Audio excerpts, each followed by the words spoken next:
Hello everyone, my name is Oktay Anju, and welcome to Learning English through 3D Series Week 4. This week, we are going to be we're going to look at some preview vocabulary.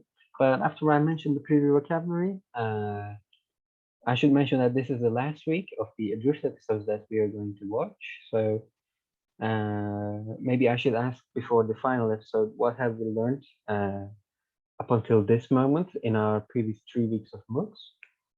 It's 3 weeks, if I'm correct. Yeah, 3 weeks. What do you think we have learned from the first episodes as far as now? Uh, well, if you were in the classroom right now, I would have taken some answers. But okay, let's continue with the outline itself right now. What we're going to be talking about today is that we're going to be talking about some preview vocabulary.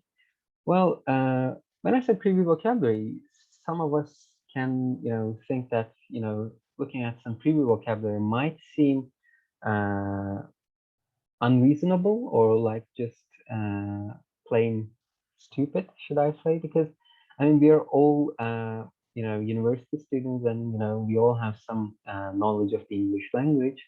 So why should we look at these words?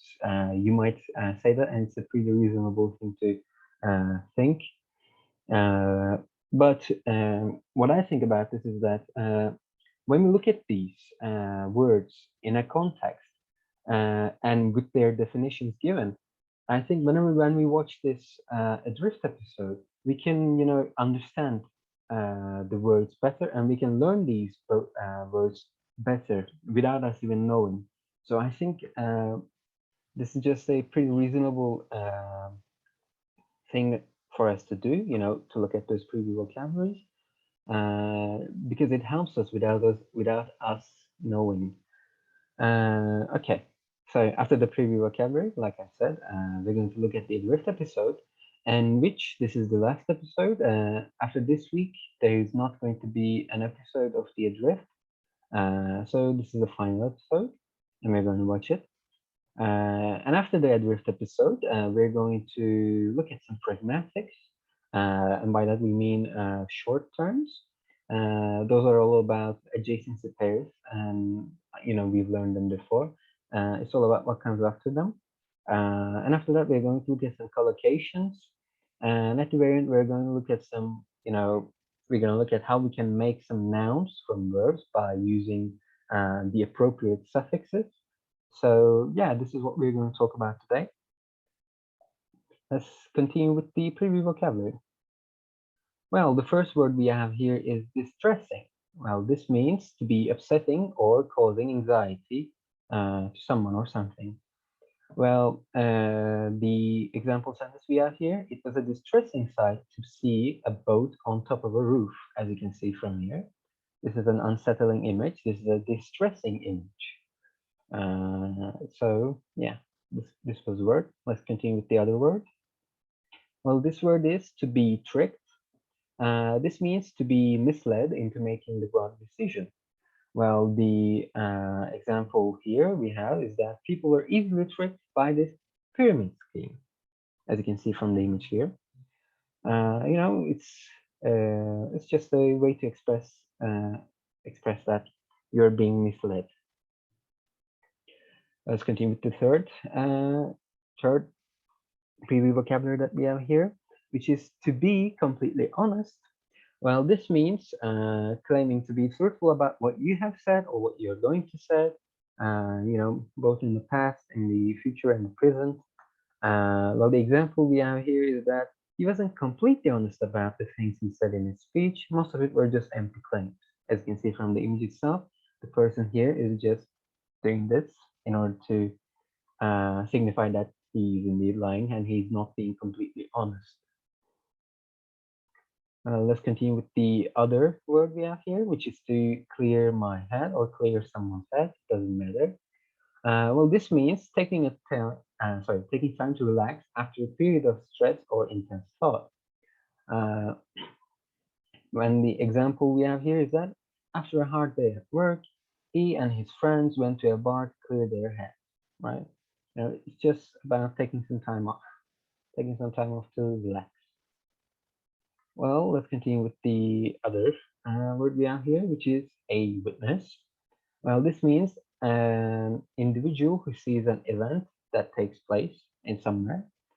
Well, the example we have here is that after the incident, she was taken to the court as a witness, as a witness to what has been occurred in the previous times. So being a witness is just about, seeing something happen. Let's continue with the other other word we have here, which is to rephrase. Well, this means to express an idea in another way. And the example we have here is that the students were asked to rephrase a sentence in an original way. There is a typo here that I made. Sorry about that. And sorry about my coughing too. Well, as you can see, we are doing this rephrasing thing in our writing classes as well. So we are pretty much familiar with this word. Yes, this was the last of the sorry. This was the last of the previous vocabulary that we have had. Now, what I want you to do is that I want you to try and pick out these words that you have just seen right now. And before we start, if you're in the classroom, I would like to ask that, what has happened to Will up until this point and what's going to happen right now in this final episode. I wanted to get your opinions about it, but since we're not in the classroom, we can just watch the video itself, the last episode itself, which is not that long, 5.5 minutes if I'm correct. So let us start with that.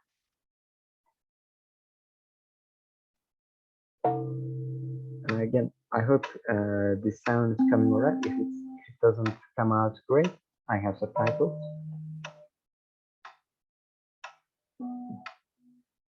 Is that distressing?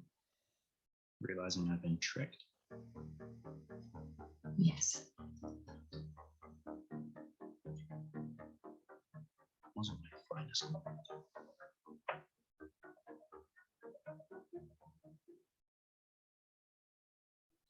So what did you do next? Something funny? No. I went to a bar.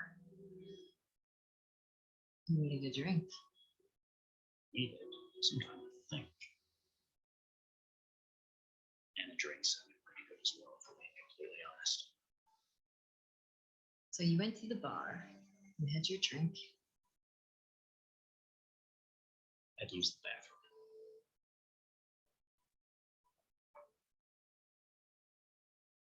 My drink was on the bar.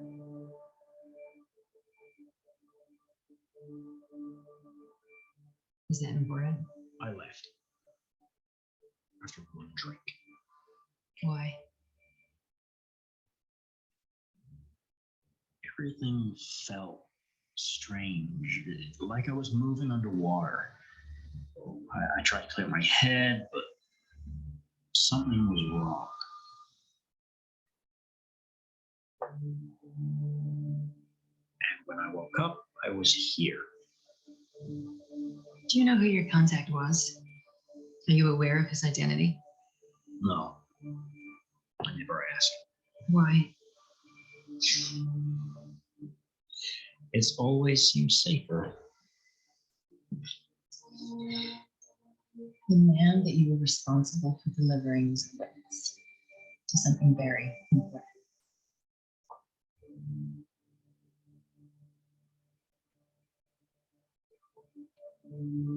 He's dead, isn't he? Unfortunately, it appears to be the case.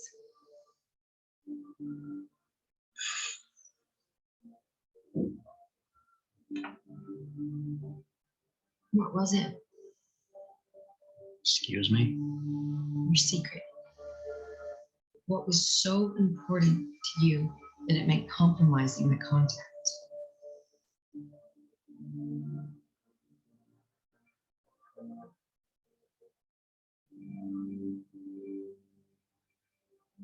You're an interesting man, Mr. Parker. I appreciate that. So, what happens now?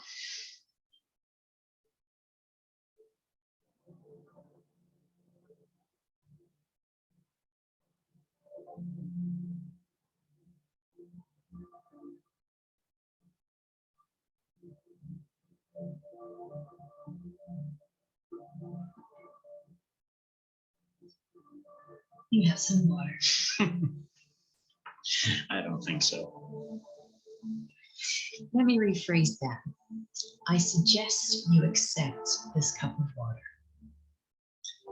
Is there any point asking what the alternative is?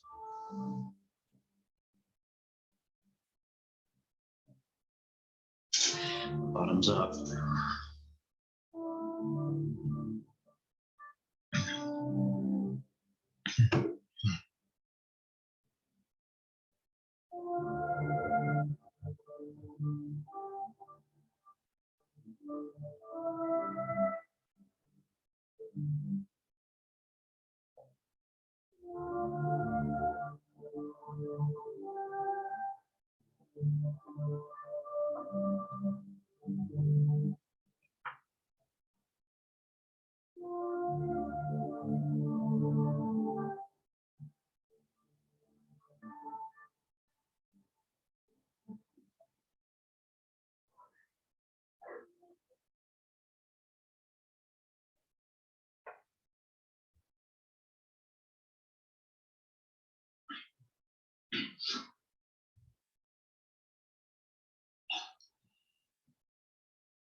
Well, that was it.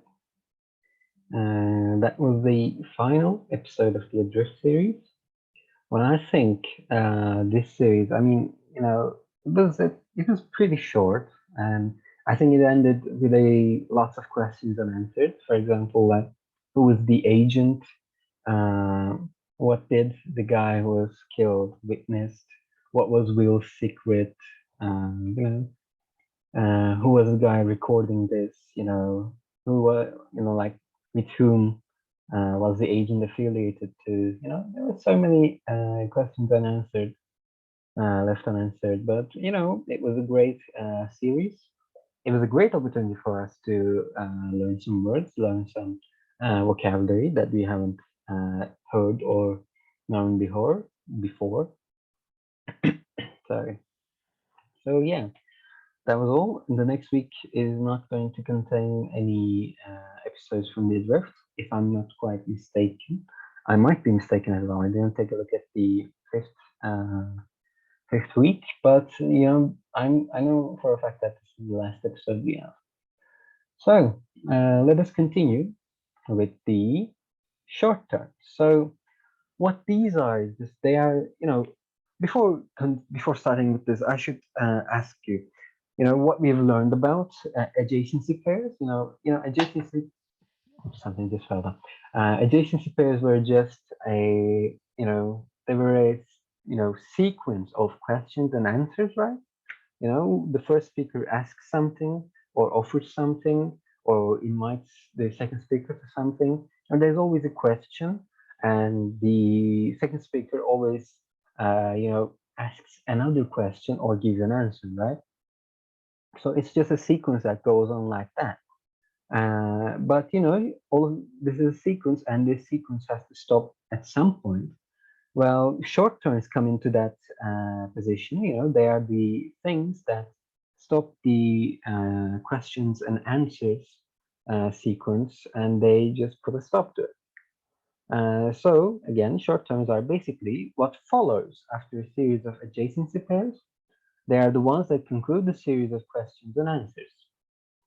So we can, I think, understand it better with some examples here.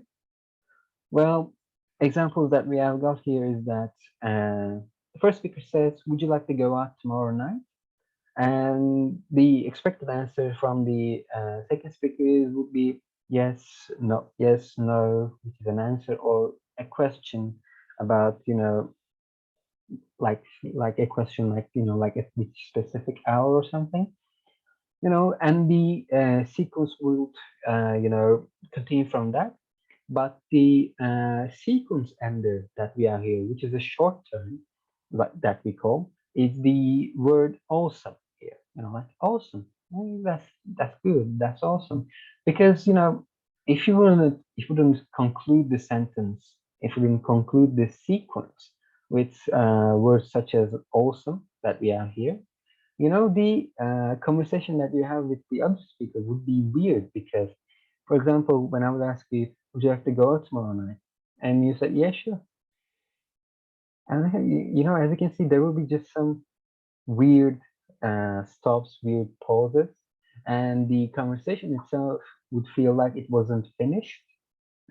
So you need some short terms like awesome or oh okay, like from the second example here, in order to conclude your series of adjacency pairs. Well, we can look at the other example we have here. And the other example is, so I have heard that you were born in Boston. Am I right? And the second speaker says, no, I was born in Atlanta. And the first speaker says, oh, okay. If the first speaker didn't say, oh, okay, as I mentioned before, it would just be weird. The conversation would feel like it was unfinished. You would look at the first speaker, you would look at the second speaker, and the second speaker would look back at you in a completely, like dead silence, and it would just be weird, all right?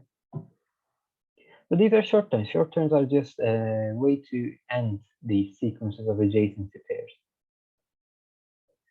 Well, let us conclude the short-term part, and let's continue with the collocations. Well, collocations, I think I have mentioned this in a previous presentation that I made, in the first presentation, if I'm not mistaken, but I don't remember that quite right, but it was something like this. Well, but collocations are a natural combination of words that are closely affiliated with each other, like pay attention, fast food, or make an effort. But as you can see, whenever, in some correct contexts, whenever you say pay and don't say anything other than that, depending on the context, you can pretty much guess what they're going to say after pay, like pay attention, right? Or take a shower, or get angry, or do homework. As you can see, take care. These are just some words that are like naturally, how should I say, they are together with each other. They're linked to each other. So they are what we call collocations. They are just a natural group of words that are affiliated with each other. Well, we can take a look at some examples that we have here. But an example was also in the drift episode here. So we can take a look at that first. I tried to clear my head, but something was wrong.